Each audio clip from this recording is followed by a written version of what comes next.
With the Los Angeles Lakers winning the 2019-2020 NBA championship, they are now tied with the Boston Celtics with 17 rings overall. They've had many dominant teams, but over the last 20 years, I would have to say the most dominant teams were the 2000-2001 Lakers with Kobe and Shaq, and just this past year with LeBron and Anthony Davis. And I want to see who would win a 7-game series.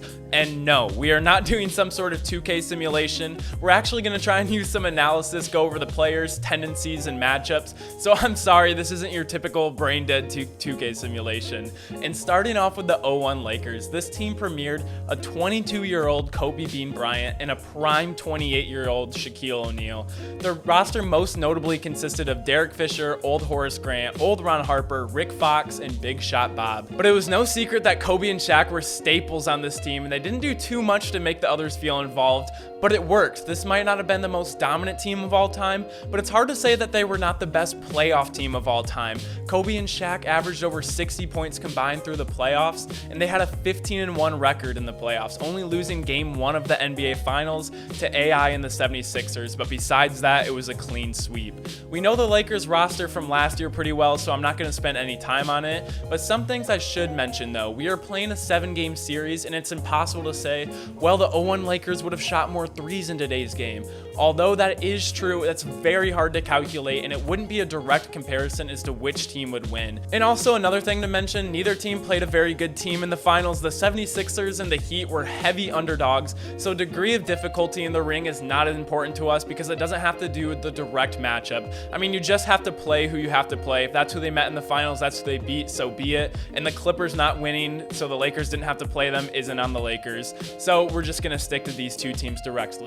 Let's begin. So going over the strengths of the 2019 Lakers, the ability to play small or big is huge. They had a small ball lineup where they had Rondo, Caruso, Danny Green, LeBron and AD at the 5, or they could also bring in JaVale or Dwight, put AD at the 4, put in Kuzma and LeBron. This is a huge, lengthy, very, very big lineup. And also they had a very stout defense. They had the 4th best defense in the entire league this year.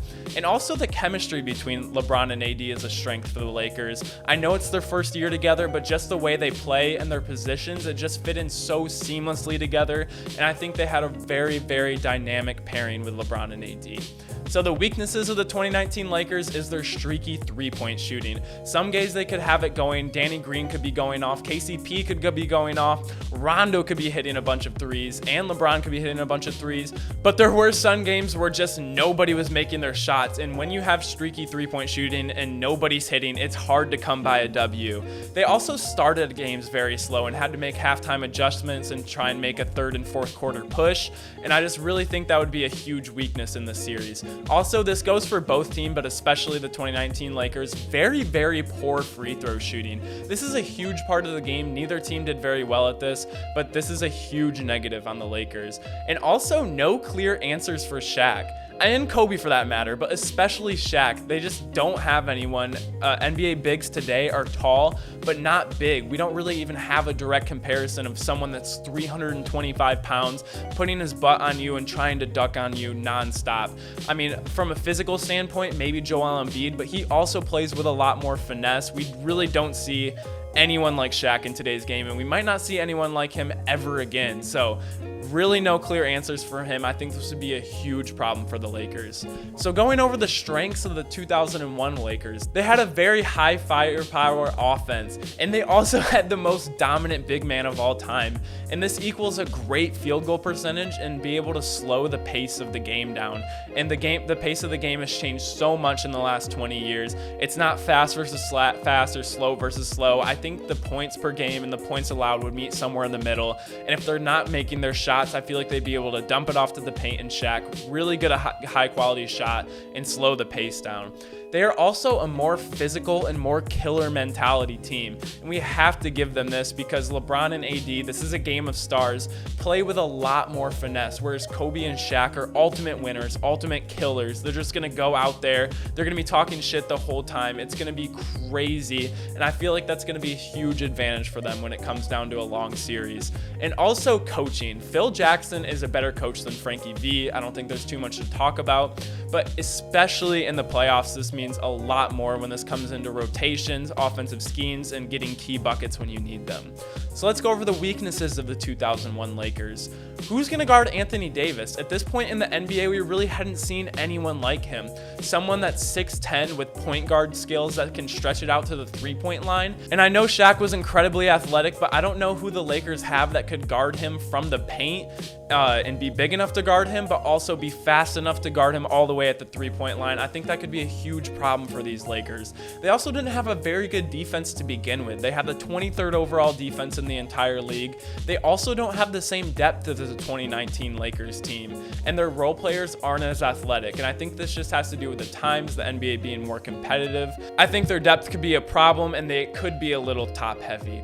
So going over the keys to the game, the first thing we need to look at is the matchup between Shaq versus Dwight Howard or JaVale McGee. They have 50 pounds on them, and like I said earlier, there is no clear-cut example of who we can compare to. Really, either one of these in their era. JaVale McGee is 7'1", incredibly athletic, but like I said, they're tall and they're very athletic, but they are not going to be able to body with Shaq in the paint. The next one I have to bring up is the matchup between Kobe and LeBron. I don't see LeBron guarding Kobe possession after possession, so I see Danny Green or Avery Bradley trying to defend Kobe. And yes, I'm having Avery Bradley in this. He would have been there if it wasn't for COVID, so he's going to be in the lineup for this series. But also saying Danny Green and Avery Bradley on Kobe, this is going to be a huge problem. And I don't see LeBron guarding him possession after possession because this would take so much away from his offensive game. So I would see what they did with like Jimmy Butler, him guarding him in key possessions or key games, end of the second half, end of the fourth quarter, things like that. But also I think that's asking for Kobe to go for 30 or 40 every single game.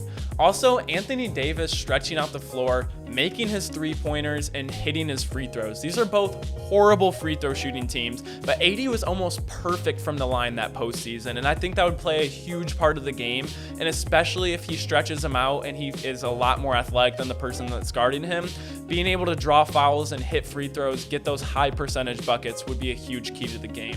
And also LeBron playing aggressively. I see Kobe guarding him because Kobe's 22 years old. He has all the endurance in the world. He'd be able to play him both ways. But if they're able to make a switch in AD, they have to respect him going out to the three-point line. I think this would open up a lot of driving lanes. And I know LeBron isn't always as aggressive as we'd like him to be, but if he stayed aggressive in this series, I think this would be a huge key to the game. All right, so boiling it down in the 7-game series. And if I were to go game by game and guess what would happen, I would be no better than the 2K simulators. It would all be a BS story. So overall in the series, I think Kobe and Shaq would be proved to be too much for the tall and lengthy but undersized 2019 Lakers team. The streaky shooting of LeBron's Lakers would win them 3 games, but in a game 7 where shooters tense up, the game slows down, and coaching and quality buckets are everything, Shaq and Kobe's mid-range and post play would prove to be unstoppable, and they would be able to win in 7.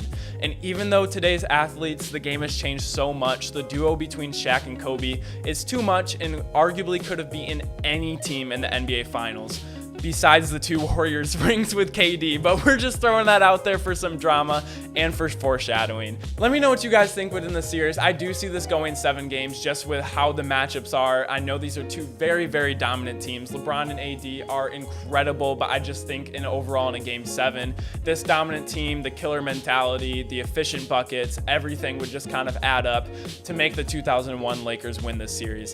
Thank you guys so much for watching. If you liked the video, make sure to subscribe, leave a like. It helps it reach a lot more people. It doesn't take that long, and it helps out the channel a ton. We just reached 700 subscribers, which is amazing. You guys have been literally killing it so far. I really appreciate everything you guys have been doing.